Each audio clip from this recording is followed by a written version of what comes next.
Hello. Hello, my name's Dean Jackson, My name is Kyra Jackson. and this is Vistas Vistas and and Vittles. Vittles. This is our YouTube channel where we talk about our travels, our move to Portugal, the different hotels we stay in, the different events that we go to, and we thought it would be fun to chronicle this for friends and family at home, but also anybody else out there who is thinking about retiring and doing a little traveling. A little bit about us. We were not really intending to retire early until we realized that we could. For me, I thought I was going to work until I dropped. It took her convincing me that it was not only feasible, but also not that difficult to get on the move and live our dream while we're still young enough to enjoy it. And our 5 year plan very quickly became our 1 year plan. In preparing for our journey, there were some questions that we asked of ourselves, which we think might be useful to those who are viewing this video. So I'd like to jump right into the questions that we asked ourselves and our answers. And this video series, you will find that we sometimes share the good, the bad, and the ugly. We've made some mistakes, and we've learned from them. We've had some wins and we've learned from those. And if this sounds like something that's interesting to you, we are just regular folks who decided to retire and do some traveling. And if that sounds like something you might be interested in, please like and subscribe to our channel. All right, so jumping into the questions that we asked ourselves. The first one is, what are you running to, or what are you running away from? And this was something that we had moving to Europe for us was something that we had planned for a long time. It's something that we had dreamed about our every other vacation. Usually 1 year we would take a vacation a couple times a year. And 1 year we would do all US based vacations. And then the next year we would do one big European vacation. And we had visited several different cities, several different places that we loved. And we had thought, boy, wouldn't it be great to retire to Europe? And during the pandemic, this was one of our constant conversations that maybe when we got to retirement, it would be a good experience for us to do this. So we were running towards the life that we always dreamed of, low key, just being able to enjoy ourselves, being able to focus on the things that made us happy. And also, quite frankly, the politics at home started getting a little crazy, and we didn't really want to be in the middle of it. So for us, that was what we were running away from. I think too, the timing just worked out perfectly. We had some friends that had moved to Portugal, and Portugal wasn't even on our radar for one of the cities that we thought we might want to live in. And our friends suggested we come out and visit them. And so we did a couple of other cities. We did, some cities in Spain. We did France. We did a couple of other things. And Portugal was actually the last stop on that trip. And we were here at that point for about a week. And we completely fell in love with the food, which tasted amazing, the people, which were some of the warmest people that we had ever encountered. And we thought Spain was really warm until we came to Portugal. And we just loved the people here. Everything about the culture was really interesting. The language is very beautiful. It's one of the Romance languages. Some people will tell you that Portuguese is a little harder to learn than Spanish. It does have 52 tenses. So that is something to think about, but that's one of our later questions that we will ask. So the second question involves, what kind of life do you want to live?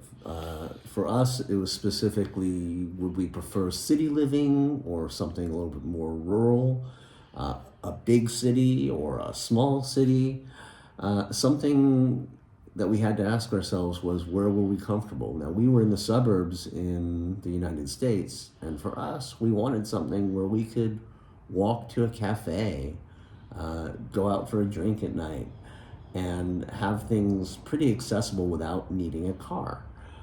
For some people, they might want more space.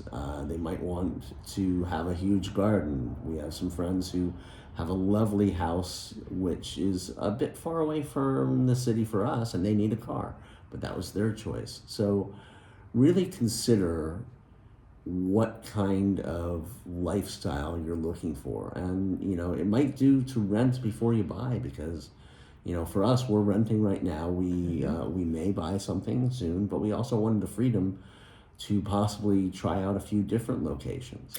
We also really we are 1 hour north of Lisbon.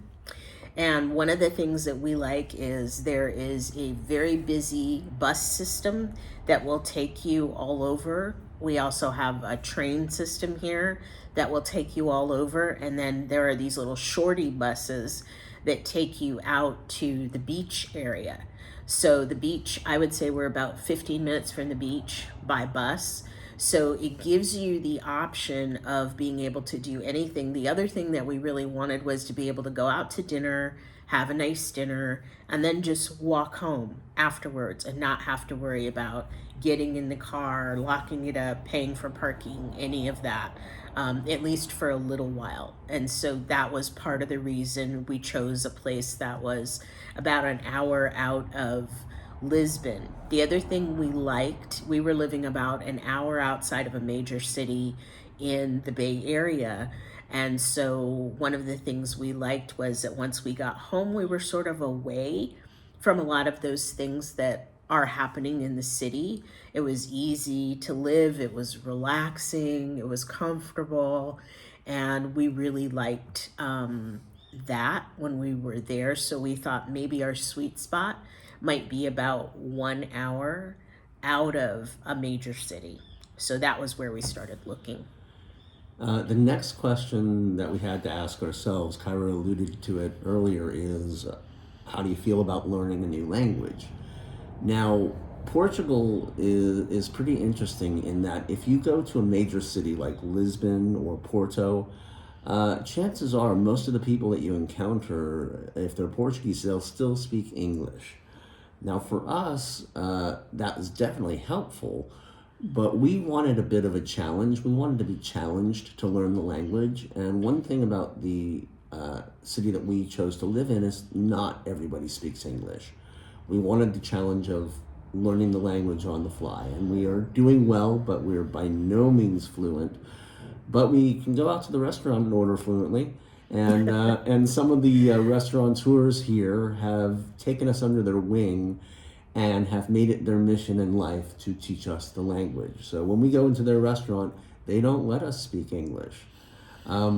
It's fun because we mess up all the time, and we laugh together with the people who are trying to teach us, and it's a great way to make friends with the locals and not just stay in the expat enclave. And we are also connected with the expat enclave where we are. And I would say, I know some people will come to a country and they immediately want to just immerse themselves in the country. But your expat friend is really helpful when you realize that you can turn up your hot water heater and you didn't know you could do that, or how to turn on a stove, or how to use your washing machine, some things that are just a little different. Your expat friend is the one that is going to help you with those problems. So I do encourage you, if you are thinking about making a move, definitely make friends that are, if you're going to Spain, make friends amongst your local Spanish, but then also have that expat group, because it is nice to be able to converse in your language sometimes.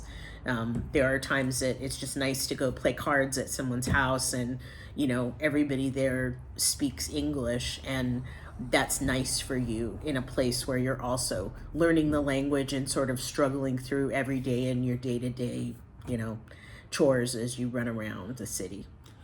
The next question is if you own a home, do you want to sell it or do you want to rent it? And that rental income, for the purposes of getting a visa here in Portugal, can be considered passive income, and it would look very good to the Portuguese authorities if you have that income. For us, we had a house in the Bay Area. We were very fortunate in that, and we really didn't want the headache of maintaining a house, of renting it out, of dealing with those repairs from halfway across the world. So we decided that we would sell that house and have a bit of a nest egg. And if we end up wanting to buy a house here, we are set up to be able to do that.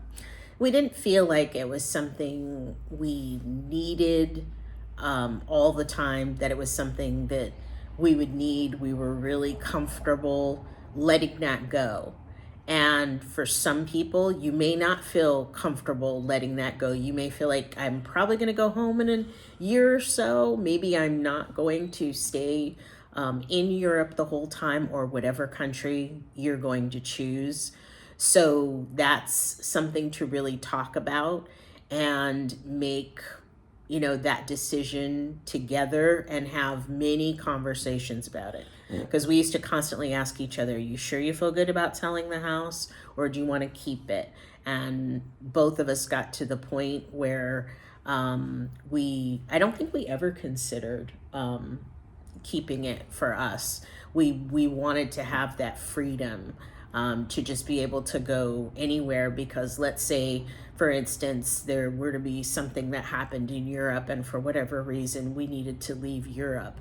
We wanted to have that ability to just like pick up and go to Japan if we wanted to, or go to South America if we wanted to, if that was the next place that we felt like we wanted to go. And so we felt like we had lived within the confines of having a mortgage and things like that for a while. And we really wanted the freedom of just renting and being able to go wherever we wanted to, when we wanted to.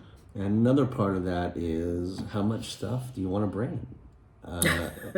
We know people who their choice was to bring a pallet or more of items, which cost some money, but they wanted to move their belongings, their furniture, and have those here, which is perfect for us.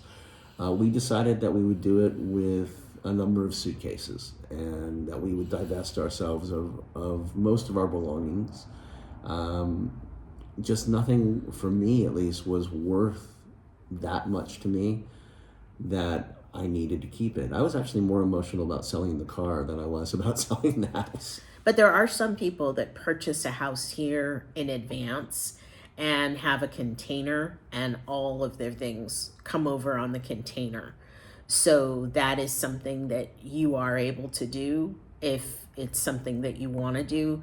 I think after being here 6 months, we've been here just a little over 6 months, I would say we could have bought about half of the stuff that we bought, and we still would have been okay.